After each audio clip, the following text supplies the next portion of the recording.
Good morning, everyone. Myself, Roja, Talapalli, nursing superintendent from Ajara Hospitals, and I welcome you all for the webinar.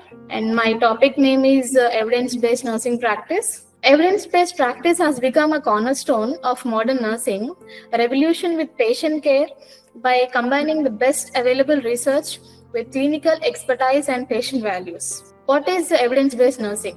As a healthcare professionals, nurses play a critical role in ensuring that care delivery is rooted in evidence, improving patient safety, reducing healthcare costs, and driving better outcomes. Definition goes like this. Evidence-based practice is defined as the use of current best evidences by clinicians when making patient care decisions. It entails finding the best evidence, critically evaluating it, integrating it with clinical expertise and patient preferences, and applying results to the practice. We have some objectives of evidence-based nursing. Understand the principles. We have to understand what are the principles of evidence-based practice in nursing, and need to explore the benefits of implementing, why we have to, what are the benefits of implementation than previous practices. We used to follow traditions and life habits. Now, what are the more benefits of using the evidence-based practices in clinical settings? And next, learn a step-by-step approach to integrate evidence-based practice into nursing care. Review real-world case studies demonstrating improved patient outcomes. So, in reality, what and all the in real situations or scenarios, what evidence-based practices have improved the patient care and how it has improved the patient level of satisfaction. And identify the challenges and strategies for successfully adopting evidence-based practice in healthcare. Definitely, when the recent advances has come, and recent theories also says that there are a few challenges and barriers in implementation of this evidence-based practices, and let us see in coming slides. Why this evidence-based nursing practice matters? Obviously, it improves the patient care and safety, promotes cost-effective interventions, enhances professional growth and knowledge for nurses. There are some aims. So first, to provide the high quality and most cost-efficient nursing care possible, to increase satisfaction among patients. We will ask the patient like straight away questions regarding their clinical conditions, where there's evidence-based practice will be applicable. So it increases the satisfaction among the patients. To focus on nursing practice and from habits and traditions to evidence and research. This is very important. Like from nursing practice, habits and traditions, we are into evidence and research. So this is the evidence-based nursing practice. We have to come from traditions and habits to evidence and research. It results in better patient outcome. It contributes to science of nursing. It keeps practices current and relevant. And it increases the confidence in decision making. As we interact with the patient, we take the data from the patient. We tell as the assessment goes in an evidence-based practice. So we'll get the data from the patient, and we will practice the nursing procedures according to current trends and which are relevant. And definitely, it will increase the confidence in the decision making of the nursing care. There are some key components of evidence-based nursing.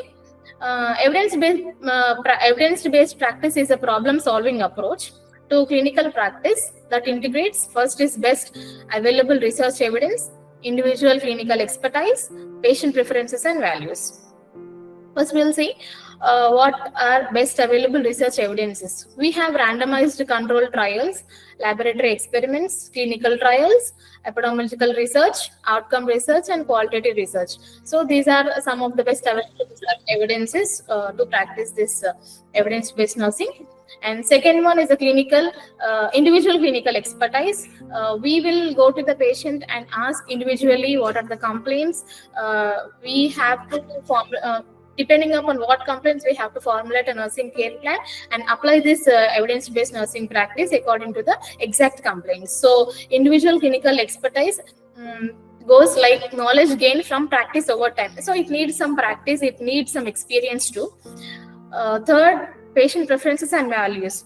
So patient, we will give some time for the patient to tell his preferences, concerns, expectations, financial resources, and social support. Components of assessment. How do you assess? Like what and all will be you have to require for the assessment to implement this evidence-based nursing. It goes with 5 A's. Like first, ask, acquire or access, appraise, apply, and last is assess or audit. So ask. How do you ask? Information. How do you ask the patient? Information needs from the practice are converted into focused or structured questions. So what is your point of meeting the patient and what you need exactly? The question should be focused and it should be in a structured type of questions. And second one, focused questions are used as basis for literature. Means that questions, what the reply you get from the patient when you ask the question, that should be a basis for literature searching in order to identify relevant external and evidence from the research. And next, it is appraise. The research evidence is critically appraised for validity. And apply. How do you apply? The best available evidence is used alongside clinical expertise and the patient perspective to plan care. So these and all, when you collect the data from the patient, you have to apply it in the practice. And assess or audit. So how do you get the performance? Like performance evaluated through a process of self-reflection, audit, and peer review. Steps of implementation. The first step, you will assess your patient and ask the right question. And third, access the evidence and appraise the evidence, apply the evidence, audit clinical practice. So when you go to the patient, ask the right question, and you get you need to get access to the evidence and appraise the evidence, apply it clinically, and reassess the patient for the outcome. Posing the right question using PICO. This is very important. Like PICO means P stands for population, patient population of interest. I stands for intervention of interest. And C stands for comparison of intervention. O stands for outcome of interest. So let's go with one example. P, patient of 65 years old. So P means patient population of interest. So you are taking example, I am giving example of an adult or a geriatric one, 65 years old. I, does the use of influenza vaccine. Means you are checking a patient whether the patient is vaccinated with influenza or not. So comparison, compare with who did not receive. So same age group of patients who has not received the vaccine of influenza. Then O, reduces the future risk of pneumonias. Like when you take a patient of 65 years old, he has received or not received the vaccine. And what is the response of the patient who has received the vaccine, who has not received the vaccine? Example, influenza I am giving you. So O comes the outcome of interest. What is the outcome? You have to compare it and see the population of patients who has received and who has not received. What will be the outcome for both the type of patients or the sample you have taken? And this is how you frame a PICO. And another example goes like this. In an adults with chronic migraine pain, will the meditation or relaxation exercises manage pain better than major over-the-counter pain relievers? So like what I would like to explain here is if you take a adult, he is having pain, chronic migraine pain, and you would like to compare with counter the drugs in any pain relievers or any medication or relaxation, how these both will work on that patient, which will give the maximum relaxation for the patient. So here who are the patients? So P for population or patients, or I for intervention, comparison, and outcome. So who are the patients you have to identify, and what do you want to do for the patient? What is your intervention, and what do you want to compare? C for compare. With what you have to compare, and outcome, how you have to reassess the patient. And down you can see adult with population. I have taken adults with who has having the migraine pain, intervention, meditation or relaxation exercises. And I wanted to emphasize here that meditation or relaxation exercises are compared with the painkillers or pain relieving agents, which is giving the good outcome. So in outcome, managed pain, whether the patient has relieved from pain from pain relievers or by doing meditation or any relaxation exercises. So this is how you follow the PICO model in implementing the evidence-based nursing practice.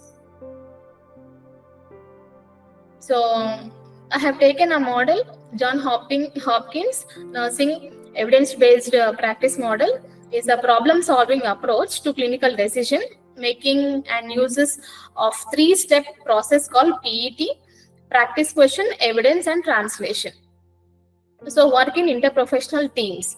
So it is like practice, questions, evidence, and translation, applying the best practices, practice improvements, and reflection and inquiry. So there's a small difference between the nursing research, quality improvement, and evidence-based nursing practice. So let us see what is the nursing research. It is conducting research to generate new knowledge. Randomized controlled trials studying new wound care approach such as new pressure relieving support surface. A randomized controlled trial evaluating the efficacy of a nurse visit after discharge for patients with myocardial infarction.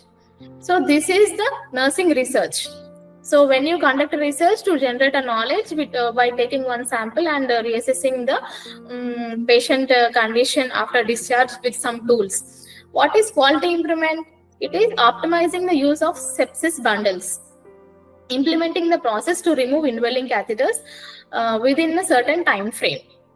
Now here, what is evidence-based practice? So evidence-based practice is quite different from the nursing quality improvement and the nursing research. Here we will focus only on the best clinical expertise and taking the patient preferences in high priority, and we take the data from the patient and apply with the clinical expertise and implement in the nursing care. So utilizing the best evidences as basis of nursing practice, translating the evidence effectively into practice is the evidence-based practice.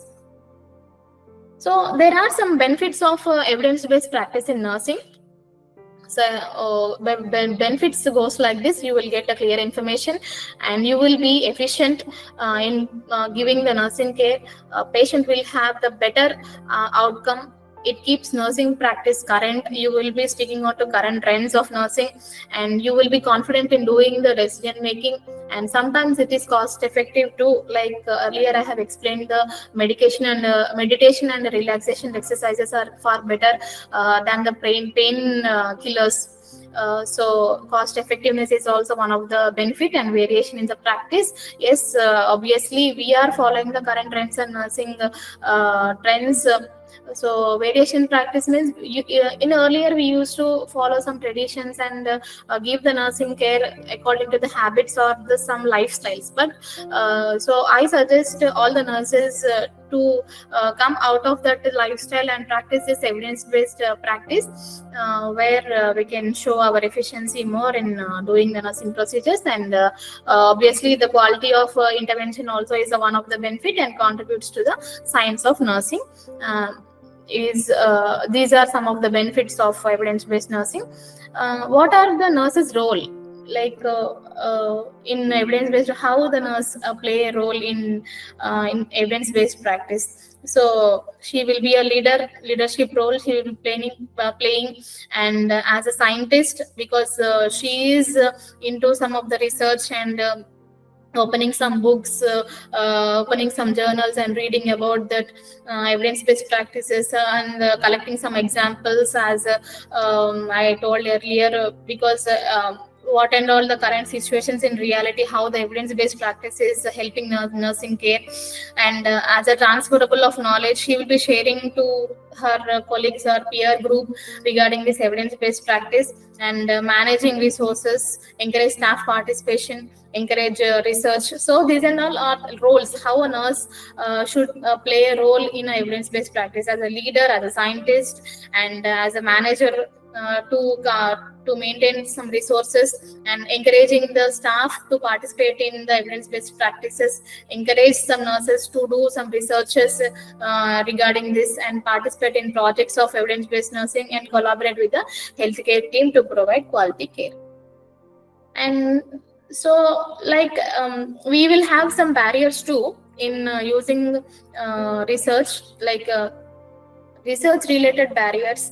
Sometimes we may not get the sample. If we get the sample also, we'll not get some evidences which will be relying with the clinical expertise, and sometimes nurse related barriers. So sometimes nurses will not come up to learn new things, and they will be resistant to change. They will be like a few experienced nurses, like they will be sticking on to the lifestyles or habits or traditions which are followed earlier. They may not turn up. So we need some training sessions, and we need to motivate them to come up to practice this evidence-based nursing. And sometimes organizational barriers also will be there. So when some nurses come up with the new interventions and trends in nursing, they fail to motivate. We will get not get the rewards or any kind of motivation from the management or the organization. This is also sometimes, if we motivate the nurses or encourage them to do current trends in nursing, or when they practice evidence-based nursing, there should be some kind of motivation or push from the management that you are doing well. Like, so, and common barriers like lack of time, because nurses will be engaged with documentation, nursing procedures. Sometimes we may not get some much time to concentrate on this evidence-based nursing, but still we can do it by reducing some of the procedures which are not important. And sometimes knowledge gaps and resistance to change, as I said earlier. So how to overcome these barriers or challenges? So we need to have a training sessions planned, and creating evidence-based practice committees and mentors who will be monitoring the nurses, whether they are doing according to the current trends or not, according to the practices or not, or according to the standards or guidelines or not, and utilization of clinical decisions supports and tools. So there are some models also we can see, like these are some models where you can find the best evidence-based practices, how to follow the settle method, settle model of research utilization, lower model of research in practices, and advanced research and clinical practice through close collaboration model, and Center for Advanced Nursing Care, nursing practice model, evidence-based multidisciplinary practice model, John Hopkins, and model for change, and Ottawa model and Paris. So these are all the theories. This is for your information I'm giving you. You can just explore and see after this session how the evidence-based practices according to which model means. These are the models which will help you to better understand this evidence-based nursing practice. There are some other resources too, pre-apprised resources and journal clubs, clinical evidences, and FPIN clinical inquiries database, PubMed, which is most popular, and Cochrane Library, DARE, TRIPS, and electronics textbooks and libraries. So in people like rural hospitals, they are not having this internet connections like in PHCs, like, so they can use the textbooks and libraries for gathering information regarding this evidence-based nursing practice. So these are some of other sources where you can have the content regarding this best practices guidelines, and SPG info bases, NICE, Cochrane database, and Campbell, and Sinahal and Ovid databases. And here I have given you one article on evidence-based nursing. It is on regular evaluation of clinical learning environments can assist in bridging the gap between theoretical and teaching and clinical practice. You can just go in detail after that. And there are some journals also where you can gather information regarding this practice. There are some books which are available in the library. When you have time, please go to some libraries and give some time for your self-growth, professional growth, and gather information regarding this EBP, and get self-equipped with the knowledge. And delivering the patient care through evidence-based nursing practice, integrating the best available research, clinical expertise, and patient preferences for optimal outcomes. I think I'm done. Thank you.